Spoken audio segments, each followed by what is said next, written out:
I want to greet Victoria. No, oh, I want to greet. Very close, very close. Try one more time. All right. Tell me when I get it. Enkechi and Yina. Good job. I want to greet Ujuata, Mrs. Ujuata. I want to greet Chindin Mas. Oh, a blessing. Easy. I think I can pronounce blessing. I want to greet Chigo Zirim Eberi. Good job. I want to greet Beatrice Chima. And I want to greet Namdi Oriaku. All right. Good. Tomorrow, if you come on, I'll try to greet some others. But you got to come on. Good job. Oh, thank you, Pastor. I'm trying. All right. Again, I just want to thank your pastor for extending this invitation. One of the things he does with me every night is to pray. And I don't know how I missed it last night. You see, what happened? I turned my phone on silence because I just want to concentrate on the word of God. And so I didn't hear the ring. But tonight, Pastor, after service and all of that is over, I'm looking for the prayer. Tonight, our subject is, as was announced, a tale of two families. A tale of two families. And I want you to help me pray because Lord wants to deliver a message. Let us pray. Heavenly Father, we bow before your presence this evening one more time.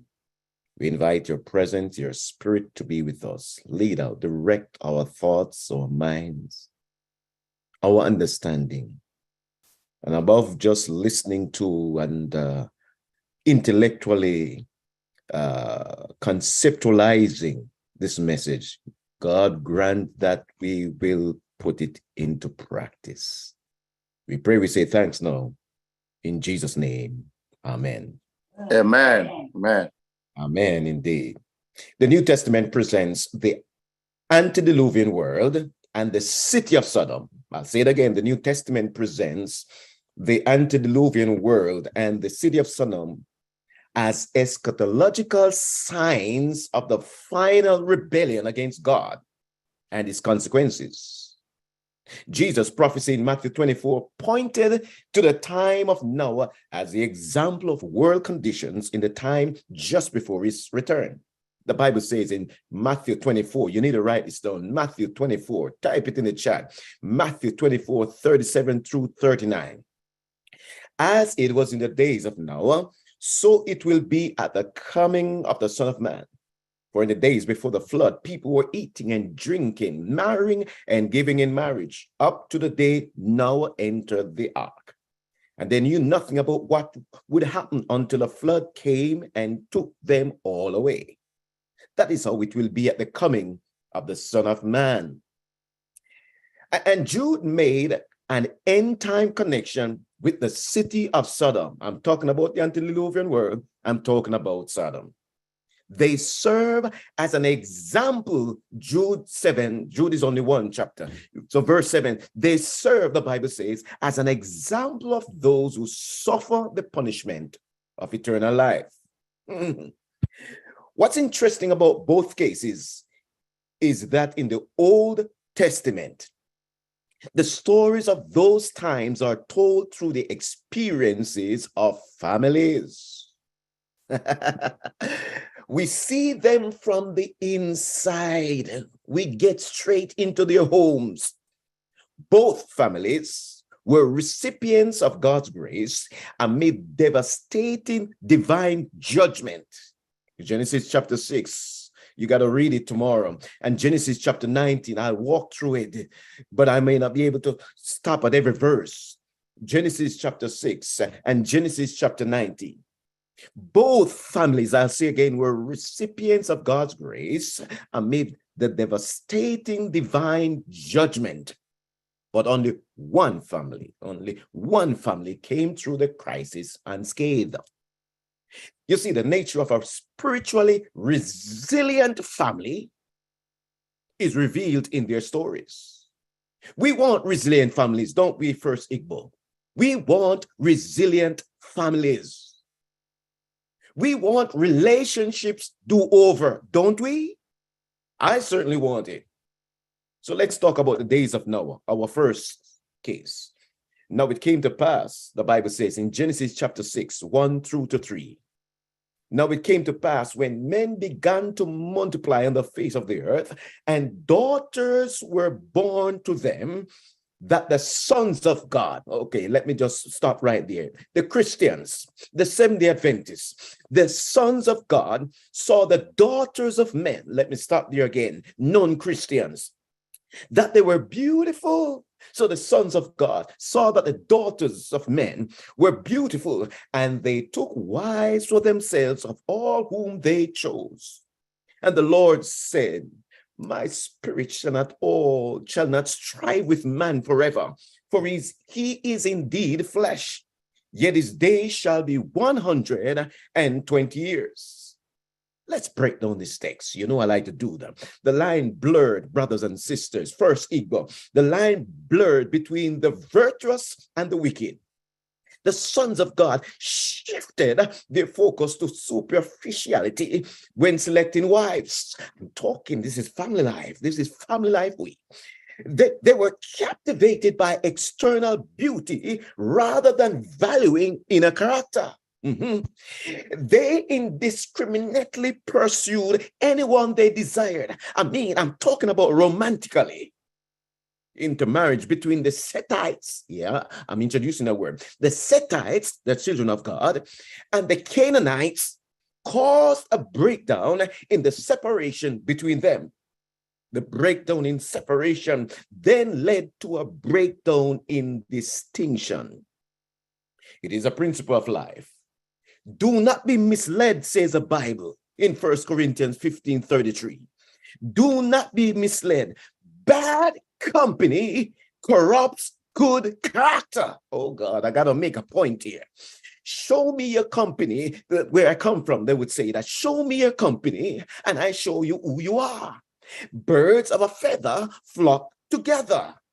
Psalm 1, my mother taught me this psalm from I was a little boy. Psalm 1 verse 1, blessed is a man who walks not in the counsel of the ungodly.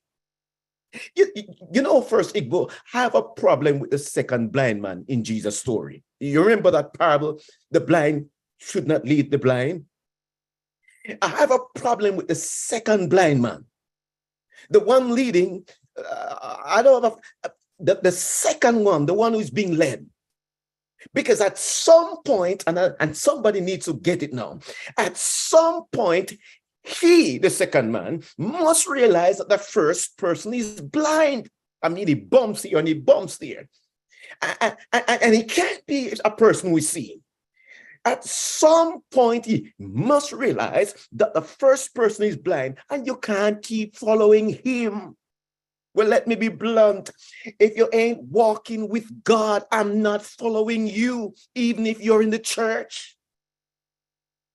You gotta know when people are men of God and women of God. You got to discern it. You got to open your eyes of discernment and know spiritual people.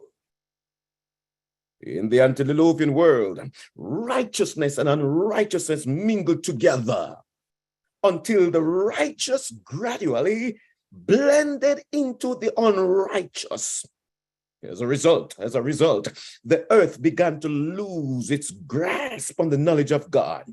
Sin went on a violent rampage. The world had become so corrupt that only the most extreme language could be used to describe the depraved condition to which humanity had fallen and the heartbroken grief of God. Genesis 6, 5 and 6, I'm in my Bible.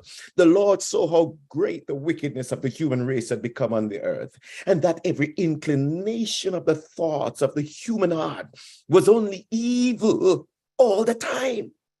The Lord regretted that he had made human beings on the earth, and his heart was deeply troubled. Genesis 6, 5 and 6. This was also the time, brothers and sisters, time of the Nephilim, Nephilim, the Nephilim, people of great size and strength, who, according to Genesis 6, verse 4, were the heroes of old, men of renown. Heroes of old, men of renown. But the name Nephilim in the Hebrew means fallen ones. Suggesting, ladies and gentlemen, brothers and sisters, that although they had been renowned and famous in the eyes of men, in God's assessment, they were sinners. I need to read Auntie Ellen. Auntie Ellen is Ellen G. White. Auntie Ellen comments about the Nephilim. Their guilt, she says, in giving loose rein to iniquity was in proportion to their skill and mental ability. Their wickedness was open and daring, she says. So men, brothers and sisters, put God out of their knowledge in the days of Noah and worship the creatures of their own imagination. And as a result, they became more and more debased. This was a world in which Noah had to raise his family. He did not choose the conditions of society. And he couldn't control the world outside his doors, but he could control his own life and his own home. Well, what about Lot's time? Because I'm talking about two families tonight. What about Lot's time? What was that like? Luke 17, verse 28. You got to write on this text. It was the same in the days of Lot, says Jesus. People were eating and drinking, buying and selling, planting and building. Write down this text, preacher. While the Bible points to violence as the outward sign of the corruption of Noah's time, Sodom was known for its sexual immorality and, more than that, sexual perversion. Jude 7, you got to read Jude 7. While the vilest and most degrading practices were going on, life in Sodom continued from day to day as though it was nothing strange. When the men of Sodom, I'll give you an example, when the men of Sodom tried to break down Lot's door, I said, when the men of Sodom tried to break down Lot's door to sexually violate the two visitors who appeared in the form of men in its home, it was all, listen to this, Genesis 19, verse 4, it was all the men from every part of this, I'm quoting the Bible, it was all the men from every part of the city of Sodom, both young and old, that showed up. Mercy. When sin, listen to me, when sin is replete with no restraint, it is a sign, brothers and sisters on this line, that the Holy Spirit has been rejected and has completely withdrawn, and the only thing left is divine judgment. So, we see similarities. Both Noah and Lot raised their families in conditions that were detrimental to godly family, but they came upon those conditions differently. The tale of two families. Genesis 13, 10 to 11. I'm reading about Lot. Lot looked around. Genesis 13, verse 10 and 11. Somebody write it in the chat. Lot looked around and saw that the whole plain of the Jordan towards Zoar was well watered, like the garden of the Lord, like the land of Egypt. So Lot chose for himself the whole plain of the Jordan and settled toward the east.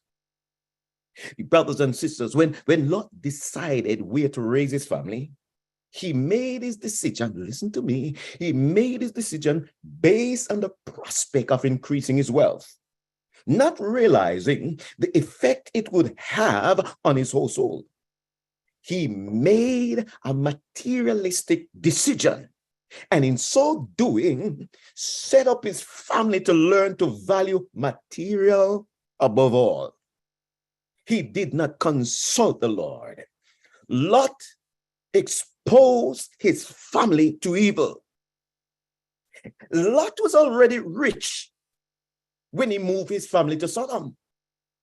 He didn't need anything in terms of world's goods. The sad tale is he went into Sodom rich. He left with nothing. He went into Sodom rich and he left with nothing. Can I speak to FirstIgbo for a second? For a family to thrive spiritually, decision making must be based on spiritual values. For a family to thrive spiritually, decision making must be based on spiritual values. I need to say that third time. For a family to thrive spiritually, decision making must be based on spiritual values. As it was in the days of Lot, so it is today. The allure of materialism is all around us. The promise of personal wealth and happiness, and the happiness it will bring is the essential feature of capitalism. The system, however, is driven by self-interest, private ownership for the sake of profit, and the acquisition of wealth as an end in itself. Today, I was listening to the news, and in this year, some 150 new billionaires entered the billionaire market. As it were, there are no billionaires. One of them you know very well, LeBron James. He's now a billionaire. And 149 others. In the United States, there are some 730 billionaires with so much wealth amongst us, and the possibility of gaining it open to so much of the population. It would be easy for us to fall into an attitude of this world living. But when we place material things at the center, I'm talking to the church this evening, but when we place material things at the center of our value system, we put our spiritual health and the health of our family at risk. Don't tell me you came to America to be richer. You came to America to be a servant of God. And if riches can help you, if riches can be sent back to help the church back home, that's what you're there to do. Get riches, but it must be with a mindset of spirituality. In the experience of Lot and his family, the result is before us. Let's talk about Noah. Noah, on the other hand, built his life and the interest of his family around the mission he had been given by God. His entire life was driven by it. The art project demanded the use of all his giftedness and talents, the architectural ingenuity to plot God's building instructions, the physical brawn to prepare and place the construction materials, the leadership skills to organize workers to make the most of their abilities and talents, and stamina of mind and body to keep at it every day until the mission was complete. 120 years. He even invested his personal assets. Noah poured his own money into the building of the ark until he had spent it all. He had no separation anxiety when he led his family into the ark because he was leaving nothing behind. The project also called for great faith on Noah's part. He built a boat on dry ground, do you remember? In a world that had never seen rain. The scientists discredited him. We have never seen rain. The intellectuals demeaned him. Are you stupid? Are you crazy? Are you senile? The rude and irreverent mocked him, but Noah kept on building. Noah's entire life was driven by the character of his faith. In the end, he had to turn his back completely on the generation of his time as they continued to turn their backs on God. There was a clear choice between the values of the world that Noah lived in and the values of the kingdom to which he had attached himself to. And the result is before us. Oh, Lord. Now back to Lot for a minute, because I got to toss between both of them. I got to just here and there between them. One of the clearest signs of what happened to Lot's faith as he lived in Sodom, and I know you know the story, but we got to work the story some more. One of the clearest signs of what happened to Lot's faith as he lived in Sodom was his reaction when he learned his city was about to be destroyed. If he wasn't sure his visitors were angels when he first took them in, the events at the front door made it perfectly clear. The Bible says in Genesis 19, verse 11, then the visitors, the angels, they struck the men who were at the, remember, all men, young and old, showed up to sexually violate these two angels who appeared in the form of men. The Bible says in Genesis 19, verse 11, I'm in my Bible, then they struck the men who were at the door of the house, young and old, with blindness, so that they could not find the door. The angel's warning was emphatic to Lot, as were the actions in defending Lot and his family from the depraved crowd. They didn't just make an invitation of salvation to Lot. They gave the command they were instructed to give. I'm reading verse 12 and 13, Genesis 19. Do you have anyone else here? Watch the angels working with Lot. Do you have anyone else here? Son-in-law, sons or daughters? Oh, this is family life. This is relationship do-over. Do you have anyone else here? Sons-in-law, sons or daughters, or anyone else in the city who belongs to you? Get them out of here, because we're going to destroy this place. The outcry to the Lord against its people is so great that he has sent us to destroy it. Genesis 19, 12 and 13. The message was clear, and the warning was immediate. There could be no doubt as to the urgency of the angel's command. Yet Lot did a strange thing. He hesitated.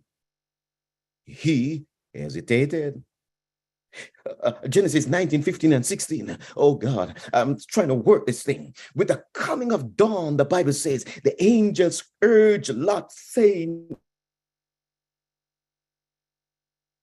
take your wife and your two daughters who are here, or you will be swept away when the city is punished. When he hesitated, the Bible says, the men grasped, remember the angels are in the form of men, the men grasped his hand and the hands of his wife and of his two daughters and led them safely out of the city. For the Lord was merciful to them. Genesis 19, 15 and 16.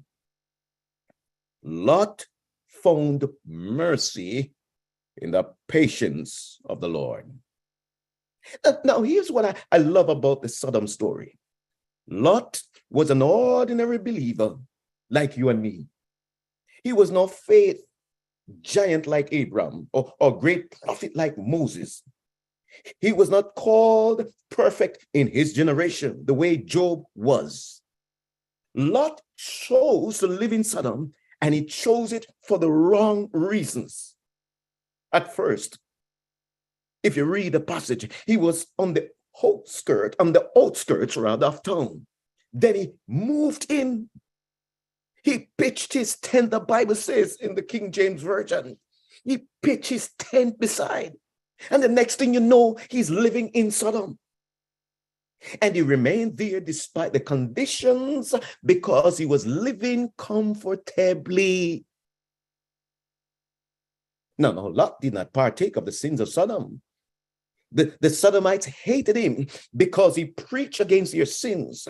The Bible says in Peter that Lot's righteous spirit was vexed day after day. That righteous man was vexed day after day. Go and read in 2 Peter 2, 7 and 8. The Sodomites hated him because he preached against their sins. But he wasn't a perfect servant either. Yet God was determined to save him despite himself. There's a word for me. There's a word for you. Even though we're not perfect, even though we don't have perfect family, God is willing. God is anxious to save us and to save our families. Somebody ought to say amen.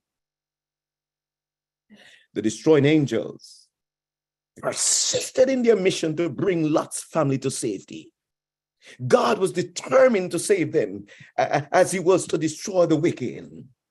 And more so, for he limited his power to destroy by the measure of his purpose to save. Oh, this is good. I said he limits his power to destroy by the measure of his power to save.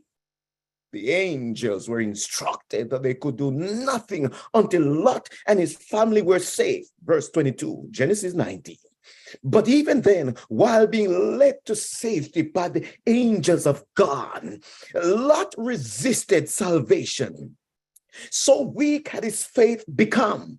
He didn't trust God's provision for his safety and pled to go to a safe retreat of his own choosing.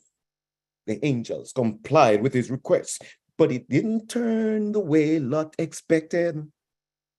As a little family ran toward the place of safety, Mrs. Lot gradually slowed her steps. Her pace slackened and her progress diminished. But it was not because of fatigue. The heat of the fire was at the backs of their necks, and the wails of dying were ringing in their ears. In his haste and panic, Lot didn't notice that his wife had fallen behind. She was conflicted and unsettled. Her head was in a whirl. Suddenly, she stopped and took a backward look, and as her eyes beheld the city she loved more than anything else, she saw their last sight on this earth. Immediately, she was frozen into a pillar of salt, a grotesque monument to the peril of a divided heart. She almost made it out. A few more steps and she would have been saved. Instead, she was lost on the brink of salvation. What if I'm talking to somebody tonight? You know, this story frightens me. I can't understand something, and I'm bothered by God right now. Let me be honest. As far as I'm concerned, Mrs. Lot was doing everything the angel told her to do. She only turned her head. Was this just deserving of death? Sure, the angel told her not to look back, but maybe she forgot. With all that was going on, maybe she got confused. One head motion and she was dead. I'm not feeling God right now. Is this the lesson of Lot's wife? Surely, brothers and sisters, it is not. If God wanted to destroy Lot's wife, he would have left her in the city. God was trying to save Mrs. Lot. What we see on the plain in that pillar of salt is a woman refusing salvation because she didn't like the cost of it. Lot's wife disdained God's deliverance because his judgment against Sodom included her wealth. Her home was ablaze back there. She hated God's salvation because it did not include, listen to me, her furs, her cash, her friends, and her wicked children who would not take the warning. She felt she had severely dealt with. She had been severely dealt with because the wealth it took her years to accumulate must be left to destruction. I'm quoting Ellen White. The danger, brothers and sisters, the danger of material possession is not in what we have, but in whether it has us. The danger of material possessions is not in what we have, but in whether it has us. The danger of material possession is not in what we have, but in whether it has us. It was not the backward look that killed Sodom, Lot's wife. The look was only a symptom. It was not what she did with her head that was her doom. It was what she had already done with her heart. It was not what she did with her head that was her doom. It was what she had already done with her heart. And the hesitation of her husband in fleeing, I'm talking to some men, the hesitation of her husband in fleeing the destruction of Sodom only weakened her resolve. The cost of his vacillation was her life. Oh, give me a few more minutes, brethren. In contrast to Lot's vacillation, Noah's faith was demonstrated by his decisiveness. The Bible says in Hebrews 11, verse 7, by faith Noah, being warned about things not yet seen, moved in holy fear and built an ark to save his family. Hallelujah. Praise the Lord. Thank you, Jesus. Noah obeyed in faith. The Bible says in Genesis 6:22, Noah did everything just as God commanded him. The Bible says in Genesis 7 verse 5, and Noah did all that the Lord commanded him. The Bible says in Genesis 7 verse 9, male and female came to Noah and entered the ark as God had commanded Noah. Noah obeyed in faith. For 120 years, for 120 years, for 120 years, Noah never wavered from God's purpose for his life. He took the scorn and insult of his ministry without complaining, ladies and gentlemen. FirstIgbo. He took the scorn and insult of his ministry without complaining and never asked for a different assignment. Babies were born, grew up, became adults, married, had babies of their own, who grew up, became adults, and had babies of their own. And Noah was still preaching. The influence of his actions was just as telling on his family as Lot's influence was on his. When Noah's sons were born, their father was already engaged in the ark project. They participated in it beside him as soon as they were old enough to hold a hammer. I hope somebody's getting some messages from this. They contributed to the building of the vessel that would save their lives under their father's tutelage. Fathers have a responsibility, a spiritual responsibility. Ham, Shem, Japheth watched their father as they were growing up and knew that he was for real. He was not a pretense. No. He was a true man of God. Noah was an example to his boys, and the influence of his life made a deep impression on them. Can I say quickly? Every parent is a pastor. Every parent is a pastor, and the family is a first church, not FirstIgbo, situated at Mount Vernon. And listen to this, gentlemen, draw a little closer. Ladies, draw a little closer too.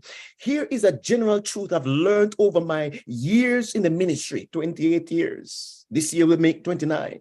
A woman in love will follow her man in doing right, and the children will come along. You often see women in church without their man, but seldom do you see a godly man in church without his woman and children beside him. Somebody ought to say amen.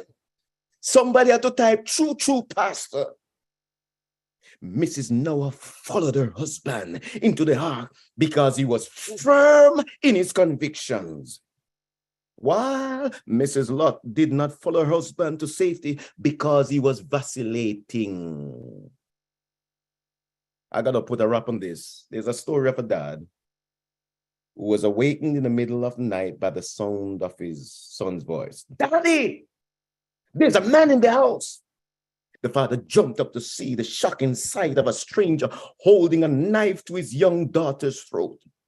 The intruder froze at the door as the father confronted him. The two men squared off, brothers and sisters, without a word passing between them, in a deadly stare down with everything at stake. The dad felt the adrenaline rush and every sense heightened as he watches for his opportunity. The intruder turned his head for a second to get his bearings, and the father took his chance. He leapt at the intruder, and a desperate struggle began. The knife dislodged, the daughter escaped, and the intruder ran away. The father took his daughter and son into his arms. He had saved his family. When the incident was over, the father recounted what happened to the police. One of them asked, "What was going through your mind?" As I stood there face to face with a man, his hands around my little girl's throat, I made a solemn promise in my mind there and then. I wish I had time. No matter what happens to me, even if it costs my life, the man is not leaving here with my daughter. Oh, I love this. Can I talk to us for a second before I shut it all up? An intruder has entered all our homes. You know that intruder with murderous intent. The Bible says that there's a lion, a roaring lion, seeking whom he may devour. He has his hands around our children's throat, waiting for an opportunity to take them away forever. But claim. I said, but claim. I said, but claim. I say, claim. Isaiah 49, verse 25. What does the passage say? But thus says the Lord, even the captives of the mighty shall be taken away, and the prey of the terrible be delivered. And this is a part I love. For I will contend with him who contends with you, and I will save your children. Brothers and sisters, when our children are going astray, oh, brothers, oh, sisters, oh, fathers, oh, mothers, get down on those knees and contend with the Lord. Wrestle with the Lord, because your children must be in the kingdom as you are in the kingdom. Oh, somebody ought to claim Isaiah 49, verse 25. And I will contend with him who contends with you. Somebody on the authority of the word of God need to turn to the devil and say, get out of my house, get out of my church, get out of my family, get out of my son. Devil, you get out of my church, get out of my family, get out of my house, get out of my finances. Get out, get out, get out in the name of Jesus. And somebody tells me that when we call on the name of Jesus, demons flee. Oh, brothers and sisters, the last time I checked in on Shadrach, Meshach, and Abednego, the Lord delivers us from fiery furnace. The last time I checked with Daniel in the lion's den, he shuts mouth. Oh, have you never heard? Have you never seen, brothers and sisters, that he opens way where there is no way? I will contend with you, with them who contends with you. I love Job. I love Job because every day Job got up and prayed. It may be that my son, my daughters, my children might be sinning. So he offered up sacrifices. We've got to be decisive. We've got to be vacillating. We've got to pour in our all of our giftedness, all of our talents in making sure, in ensuring that our family is saved. This is a word this evening. Are you going to be a Noah? type of a family? Are you going to be a lot type of a family? Are you going to make decision based on materialism? Or are you going to make decision based on spirituality? And it may cost you. It may cost you. You may have to make sacrifices. You may have to send your children to a Seventh-day Adventist school. Even though the public school is free, because you must save them by God's grace. Got to be decisive. And may God bless us tonight as we contemplate these words. I feel impressed. Let me offer even a second of prayer. Oh God and our Father, tonight in this challenging subject, to try to pull together these two families in a few minutes, you're speaking to our hearts. We want relationships to over. We want you to mend us, to break us, to mold us, to fashion us according to thy will. We can be so stubborn, Lord, and even when we know the truth, even when salvation is being offered to us, we can be like a Lot. Even when God is grabbing us by the hand, we're still resisting salvation. But tonight, God, especially us as men, help that we will become spiritual leaders in our families, decisive. And God, when the men are not stepping up, may the ladies step up and pray and worship and lead out, because the families must be saved. Thank you, O Lord. Thank you for your people right here on FirstIgbo. Lift them, lead them, direct them, challenge them, but lead them into your truth. We pray, we say thanks now in Jesus' name. Amen.